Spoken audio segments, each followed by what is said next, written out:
โอ้สบายดีเนาะเหมือนมีข้าพเจ้าเองจะมีสินค้ามานำเสนอก็คือ vivo Y20 นั่นเองเนาะ vivo Y20 ตัวนี้vivo Y20 นี้ยังมาพร้อมกับสองสีให้ทานได้เลยคือสีขาวแล้วก็สีฟ้านั่นเองแบบถ้าทานใดที่ต้องการยักซื้อหรือว่ายักสร้างโจมเรื่องการสร้างโจมเมียนโบยากเลยนะคะเพียงแต่ทานเอาเงินจำเงิน200,000 กีบเนาะจำเงิน200,000 กีบแล้วก็ทาน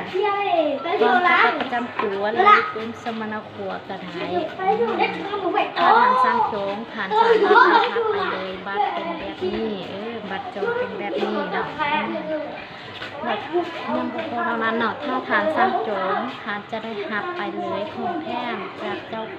จากอันบริษัทวีโวจากบริษัทวีโวก็คือสุดโจกหรือว่าคำพุ่มใส่สุดเว้าใส่สุดเว้าโลโพเท่านั้นเนาะทานกันยังได้หับไปเลยของแถมจากเจ้าของห้างเซ็นวัดตุลำพงวีโวไป20รุ่นนี้เนาะอยากให้ความจำมาหลายถึง64 กิกแล้วก็แรมซี่แบตเตอรี่ยังให้มาสูงถึง 5,000 มิลลิแอมกันเลยเนาะยังให้สูงถึง 5,000 มิลลิแอมรุ่นนี้ขนาดหน้าจอให้ยังให้มากว้างถึง 6.51 นิ้วรุ่นนี้ถ้าทานใดที่มักเซลฟี่แนะนำไปเลยสามารถลดจอไม่ทันรุ่นนี้กองล่างจะให้มา AI 3 ตัวAI 3 ตัวหรือว่า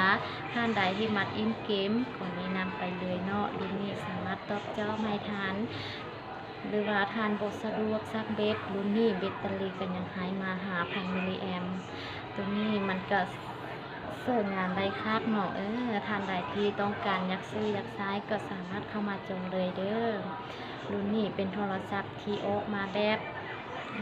ดูลาเนาะดูลาน้ำตาแล้วกันยังมาพร้อมกับระบบสแกนลายมือด้านข้างอีกเนาะเป็นโทรศัพท์วีโวรุ่นทำอีกที่มา